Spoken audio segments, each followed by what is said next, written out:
Bonjour cher ami, bienvenue sur la chaîne. Si tu es nouveau ici, tu sais quoi faire. Allez, tu vas t'abonner, abonne-toi. J'aimerais vous raconter une petite histoire pour ceux qui ont grandi au village comme moi. Souvent la nuit, on allumait les lampes tempête. Donc parfois quand il n'y avait pas le pétrole, on marchait des kilomètres pour aller chercher du pétrole. Donc la grand-mère nous envoyait. Et quand on rentrait, on était content, on allumait la lampe. Et il y avait quand même une chose, c'est que la lampe parfois ça fumait. Parfois on ne pouvait même pas étudier. Quand moi j'ai fait de la 6e en terminale, j'étais au village. Et donc j'étudiais souvent avec la lampe tempête. Et c'était bien, mais ça avait beaucoup de limites. Comme par exemple, le pétrole pouvait finir et ça fumait beaucoup.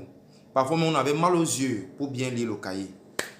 Et avec le temps, donc, on a commencé à voir que les Chinois ont commencé à produire des petites torches. Des torches, mais pas des torches avec des piles, mais des torches qui avaient les petites plaques solaires. C'était vraiment économique. Ça fait qu'on n'achetait plus les piles, on n'achetait plus le pétrole, ni même le carburant, mais on pouvait quand même avoir de la lumière. Et donc, c'est quelque chose qui s'est beaucoup répandu. Les Chinois, le monde a compris qu'en fait, c'est une chose qui va beaucoup faire croître l'économie.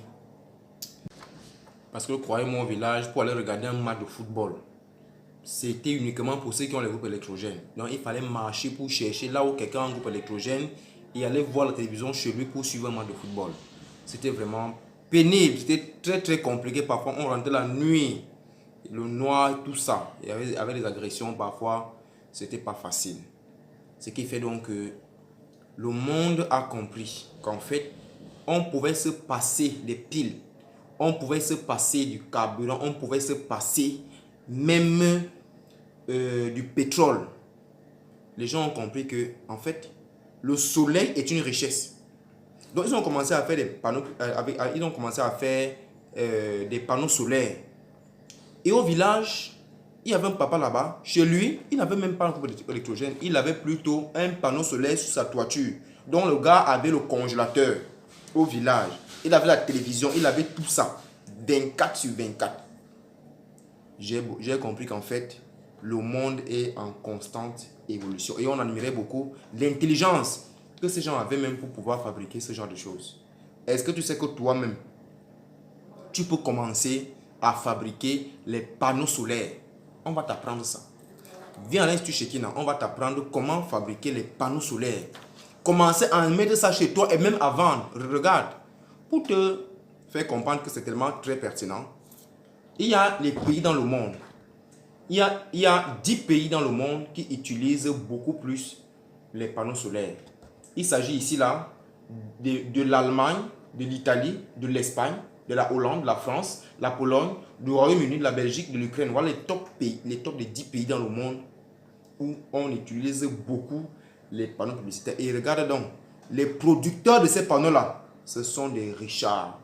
Des richards. En fait, ça consiste à quoi? Ça consiste à transformer le rayon solaire en énergie électrique. On va t'apprendre comment créer même une société. Parce qu'au Cameroun, c'est encore quelque chose, on prend encore ça ailleurs.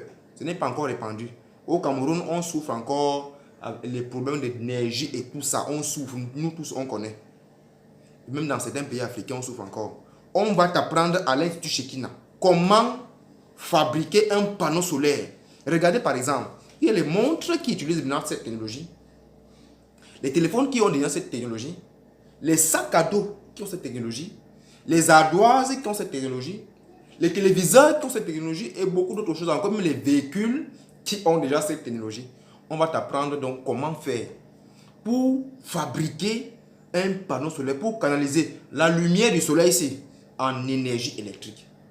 Viens te faire former à l'Institut Shekina, peu importe où tu sois dans le Cameroun, viens te faire former à l'Institut Shekina et tu vas apprendre d'énormes choses. Pourquoi pas devenir l'un des plus grands producteurs d'énergie solaire au Cameroun. Donc on t'attend mon frère. Les contacts sont là sur la vidéo. N'hésite pas à poser tes questions pour savoir, pour avoir d'autres informations.